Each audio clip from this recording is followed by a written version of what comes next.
Now, what I'd like to give you is what I think are the 5 major pieces to the life puzzle. 5 major pieces to the life puzzle. If we can study each of the pieces and then put it all together, the chances of it running well are just a lot better. Mr. Schoaf gave me a simple formula when I first met him, and let me give it to you. He said there's usually about a half dozen things makes 80% of the difference. There's about a half dozen wealth things, about a half dozen health things that can give you the 80% solution to the problem. Then Mr. Schoaf said, be a student of those half dozen basic things.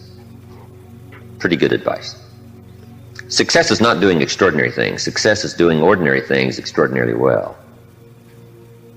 So if you just learn to do it well, key things well, learn to speak well. Poor people can talk and rich people can talk. Looks like rich people talk better.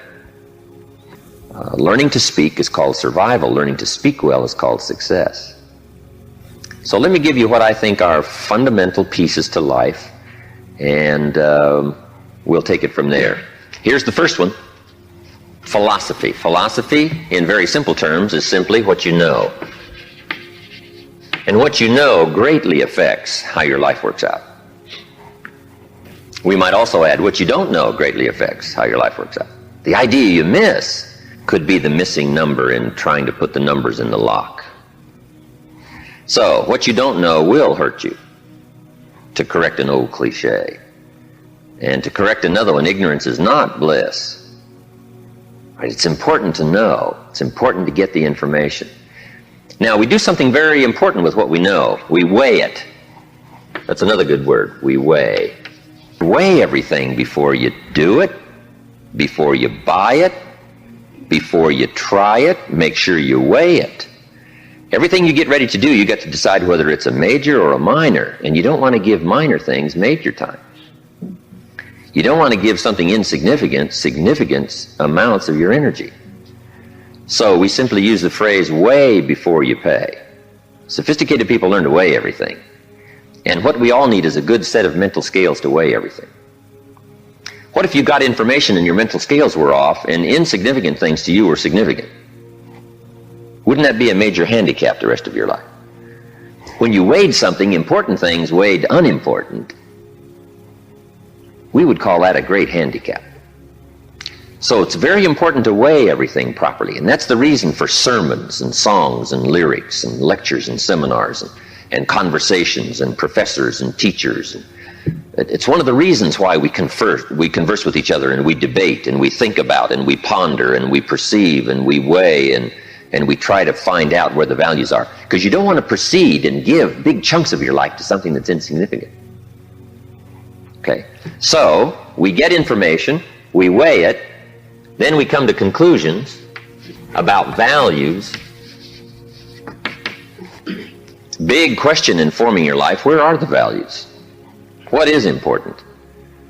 What should weigh heavy on my mind and I should give it significant time and significant energy and significant money?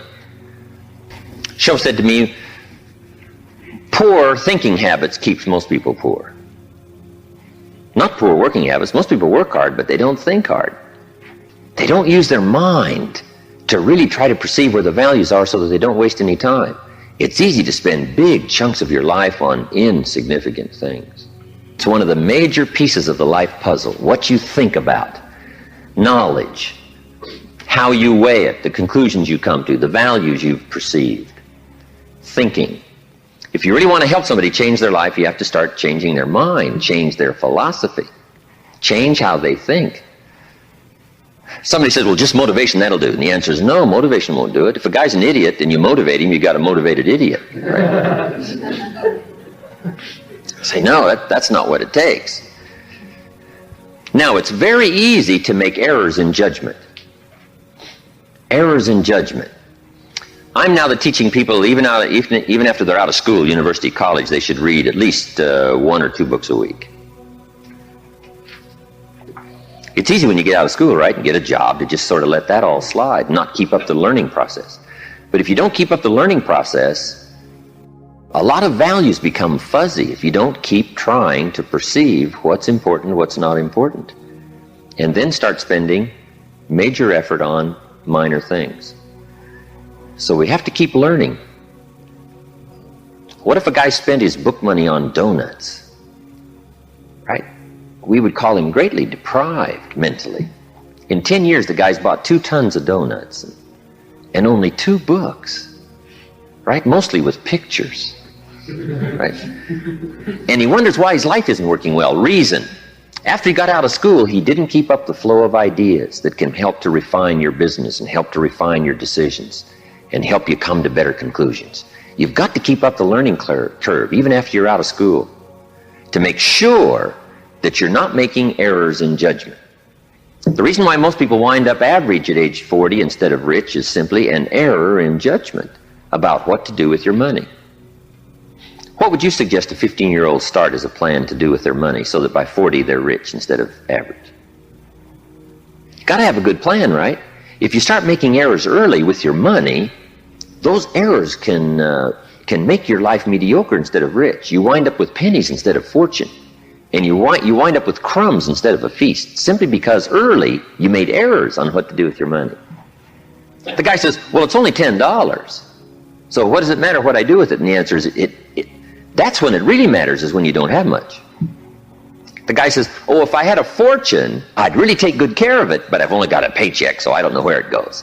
We call those great errors in judgment. It's so important to make sure you've got a good plan when the amounts are small. But it's easy to make errors. It's easy not to know. It's easy to miscalculate. And if you miscalculate, some things keep adding and adding and adding. I got a good phrase for you. Life is accumulative. Good phrase to know. Life is accumulative. Our errors either accumulate into what we don't get,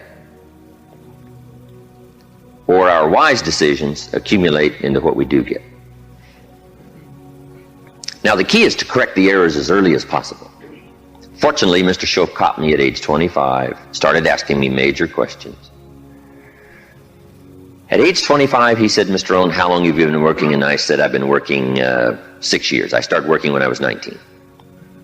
He said, well, 6 years. How much money have you saved and invested in the last 6 years? I said, not any. He said, who sold you on that plan? Wow, 6 years is enough time now to check and see if you've got a good financial philosophy. And the time to catch the errors is early. So Mr. Schoaf started asking me those tough questions at age 25.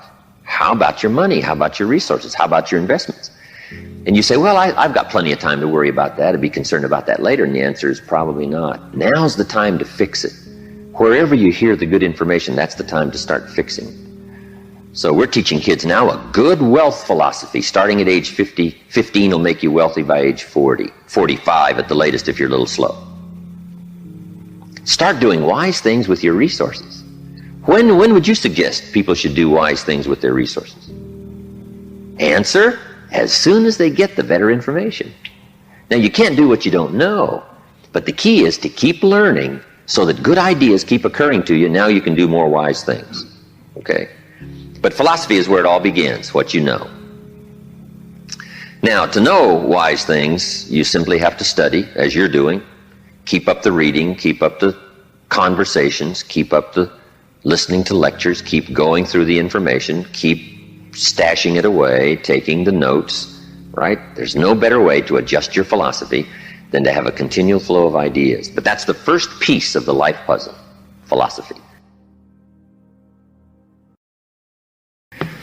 Now, here's number 2. Philosophy determines attitude. Attitude is simply how you feel. First, what you know sets the sail of your life. Now, how you feel starts taking you there. Attitude. Now, there's all kinds of ways to feel, right? You can feel good or you can feel bad.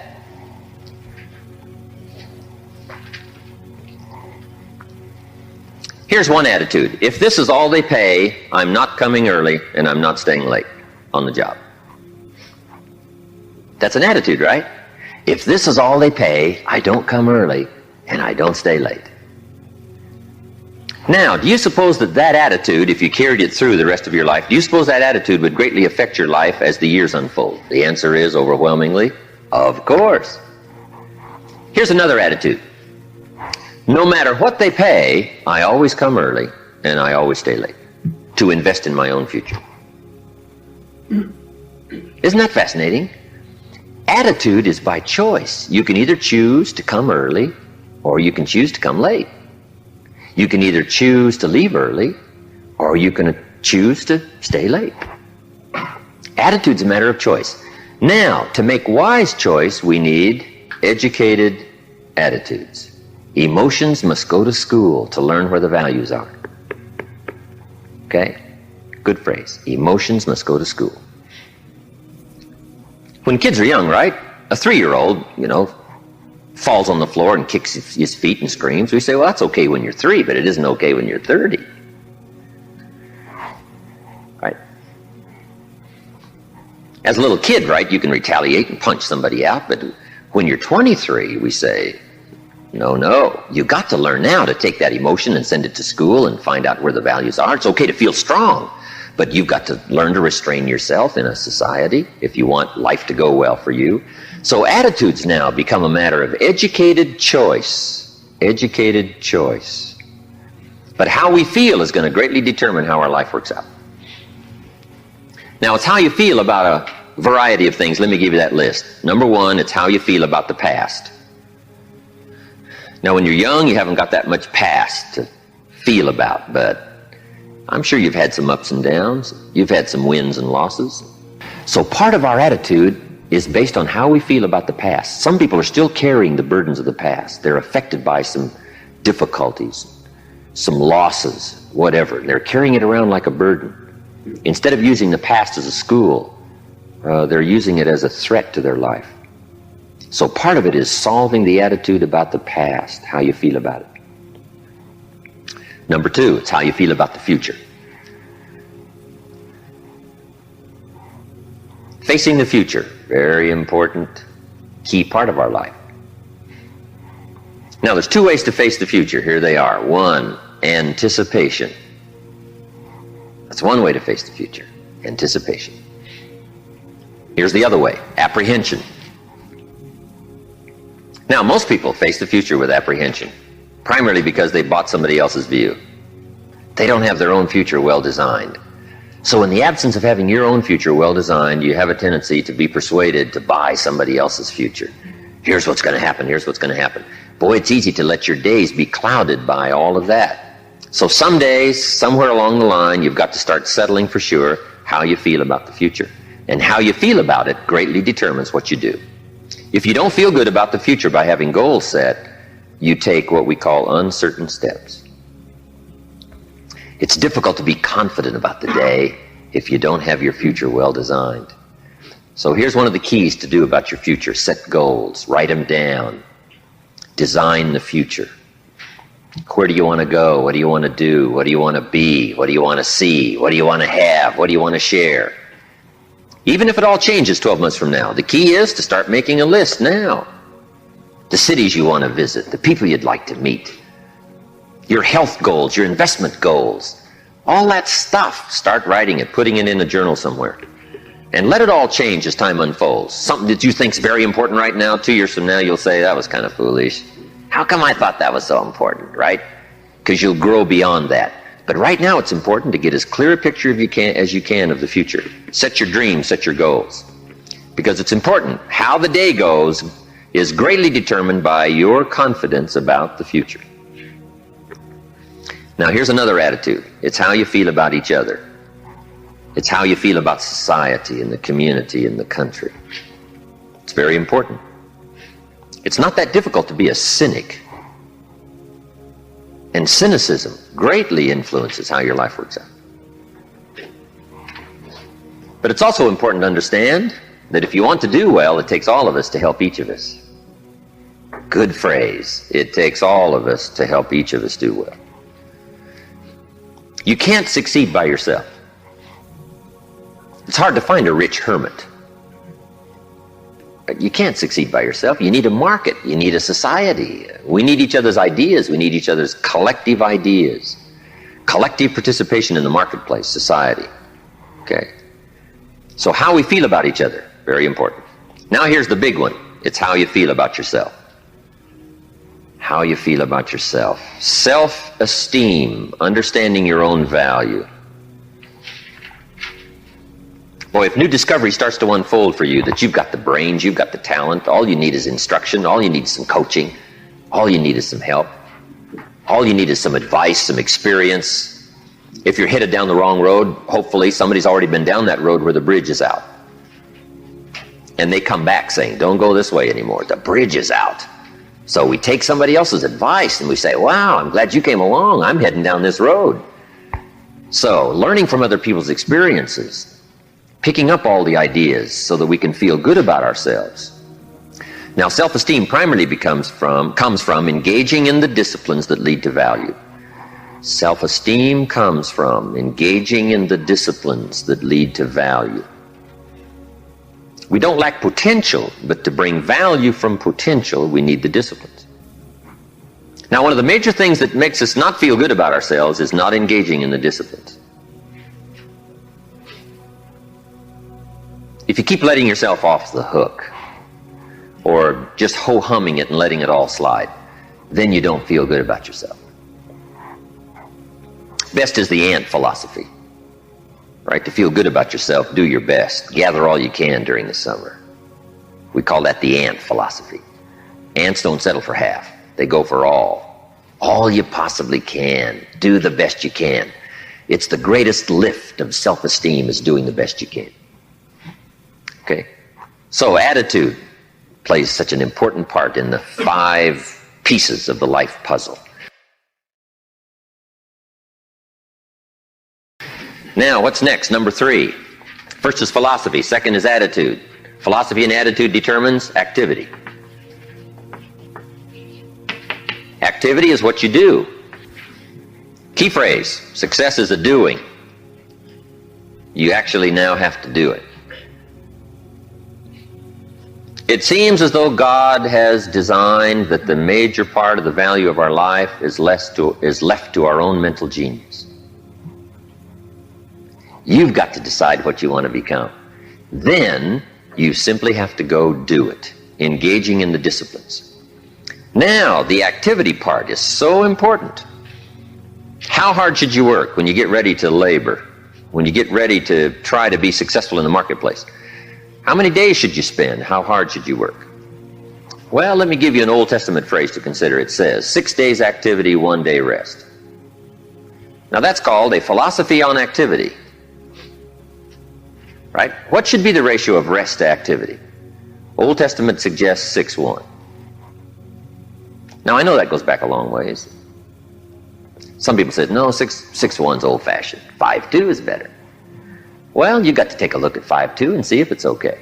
You don't just want to buy somebody's philosophy without seeing if it leads to fortune, and if it leads to unique things, wonderful, it's probably good. But you have to check out if 5:2 is okay. Would 4:3 be better? I don't know. You got to check everything. I do know this. Good phrase. Don't rest too long. I got a good point for you. Make rest a necessity, not an objective. The objective of life is not to rest. The objective of life is to accomplish, to growth, full accomplishment, test the outer limits of your abilities. That's what life is all about. See what all you can do. That's what life is all about. See what you can do with the seasons and the soil and the seed. See what you can do with your brains. See what you can do with your talent and your gifts and your skills. That's what life's all about. See what you can do. Now, we need rest, but you must make rest a necessity, not an objective. If you make it an objective, you start falling into what we call the average syndrome. Right? People who live mediocre lives are always looking forward to getting off. Successful people are always looking forward to getting on.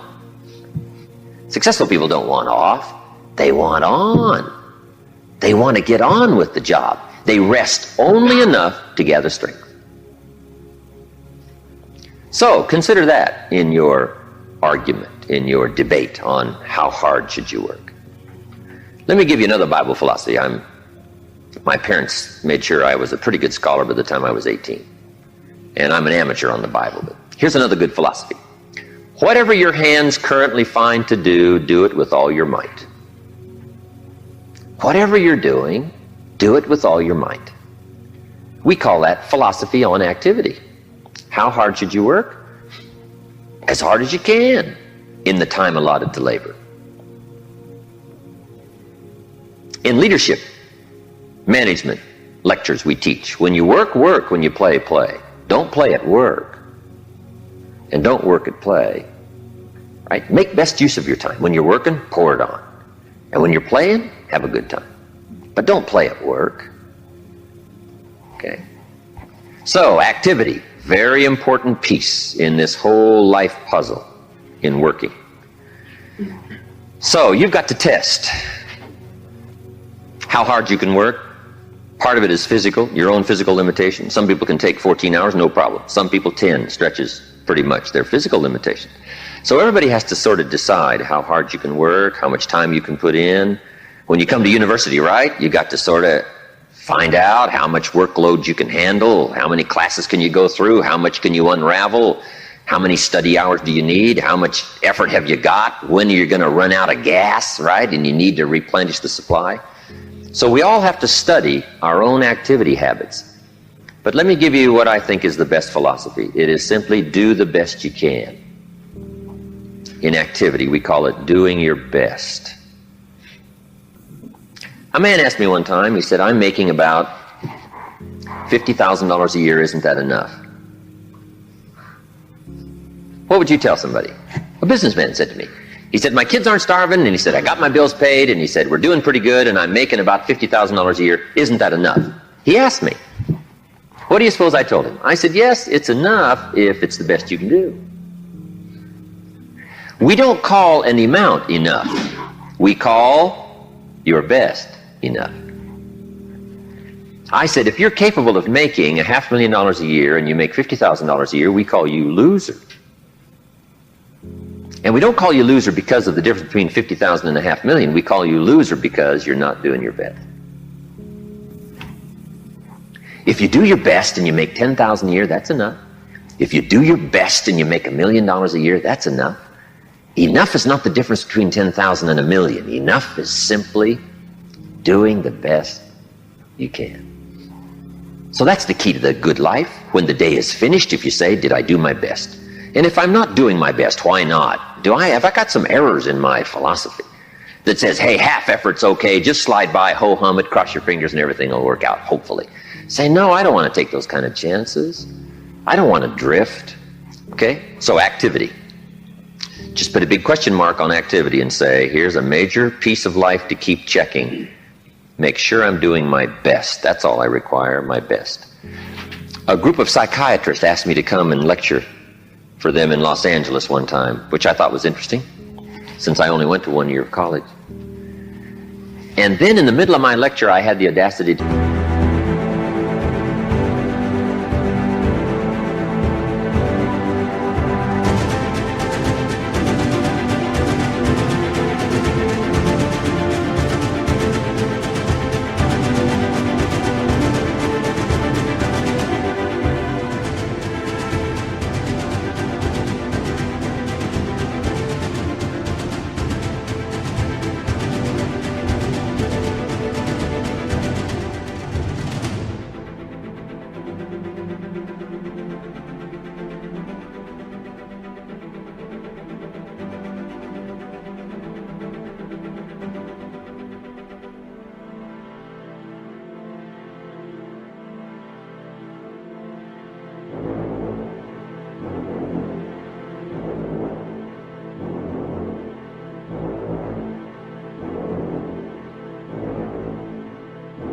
say, ladies and gentlemen, let me tell you what I think most messes with the mind.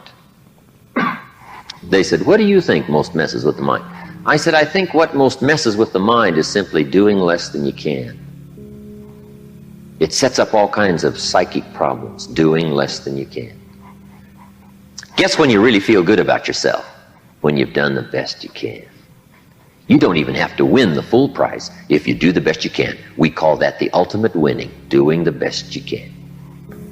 Wow, there's nothing like the soaring self-confidence that comes from putting out what we call full effort. In whatever you do, it's called full effort.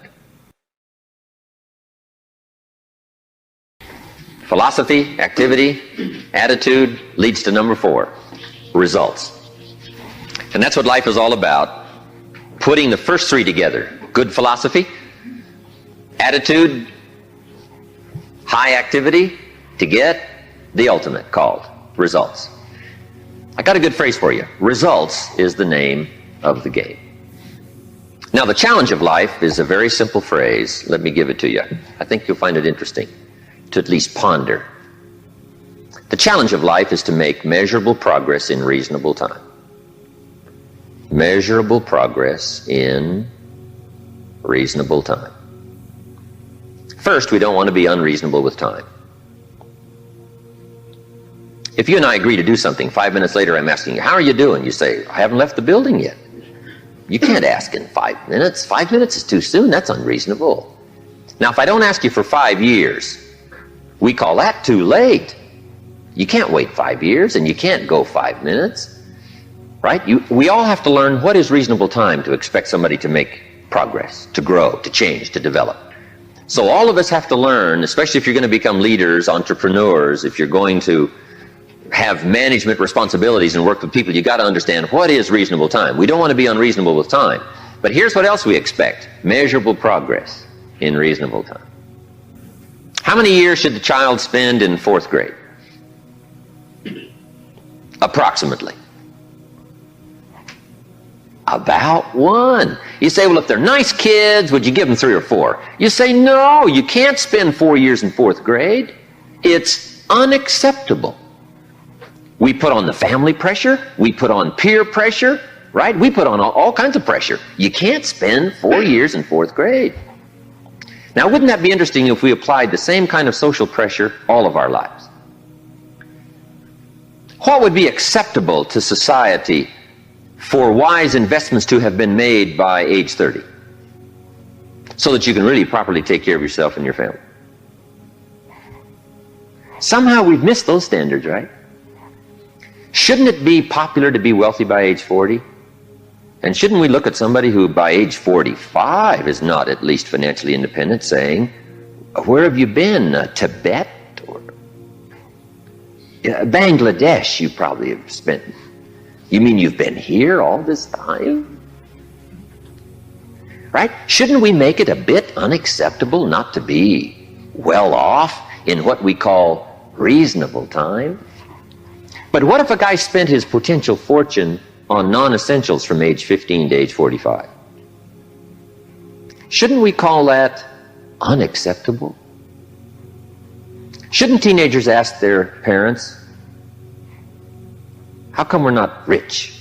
We live in a rich country. This is America. Aren't those good questions? How about the wisdom of a good plan versus a poor plan? What if a man was a farmer and he ate his seed corn?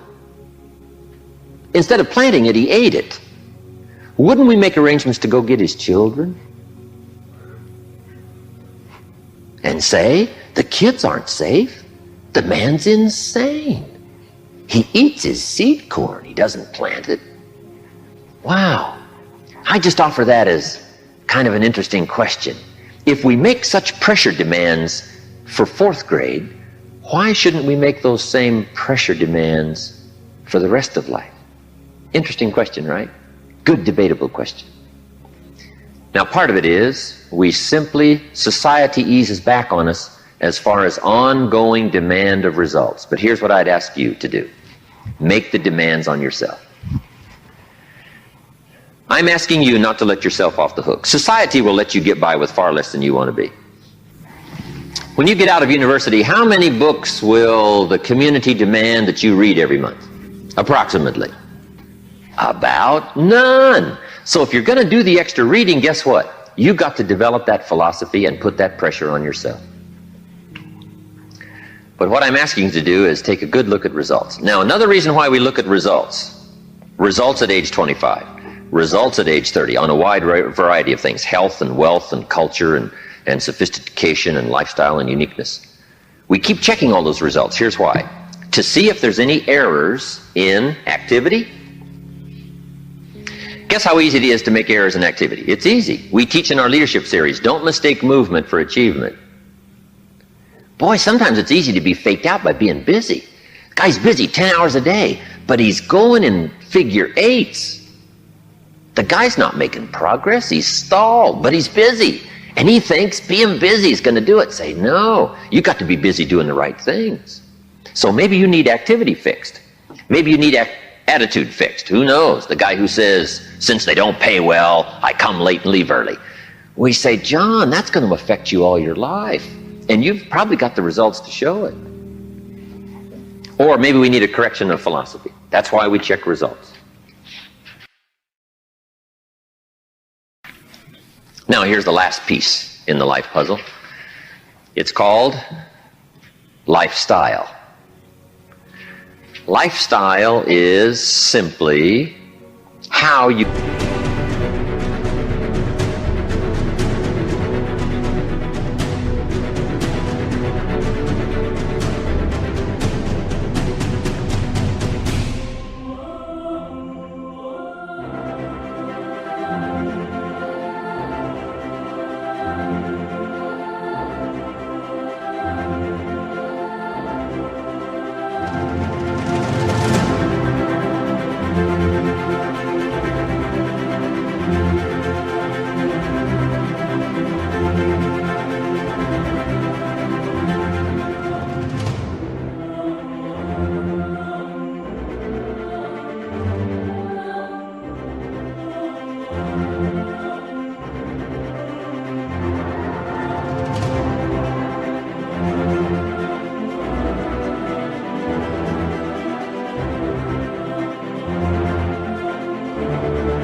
choose to live. We call lifestyle the genius of living well. Now, here's what's exciting about lifestyle. As a subject of one of the major pieces of the life puzzle, all of us can choose, especially in this country, all of us can choose how we wish to live. Guess what you can get from your money? Joy or animosity. However you wish to live. A father takes a $10 bill and wads it up and throws it at his son and says, if you need the darn stuff that bad, take it. We call it money without style. The father's got the money, but he doesn't have the style. He studied economics, but he didn't study happiness. So let me give you the phrase. Happiness is an art, not an accident. Some people have figured out things economically, but they haven't figured out lifestyle to live well. Culture is a study. It's not an amount. Somebody says, if you have an amount of money, you'll be cultured. And the answer is no. Cultured is a study. Culture is a refinement of the mind.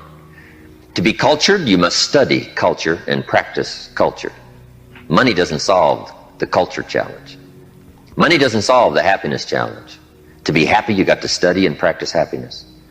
And Mr. Shove taught me all the simple ways to get joy from substance. A sophisticated gentleman knows that a rose on time is more valuable than a $1,000 gift too late. It's not the amount that counts, it's the genius that counts. It's the ideas that count. So here's what I'm challenging you to do. How to be happy with what you've got while you pursue what you want. And I'll give you time to make a note of that phrase because I think it's so important to wrap it up. How to be happy with what you've got while you pursue what you want.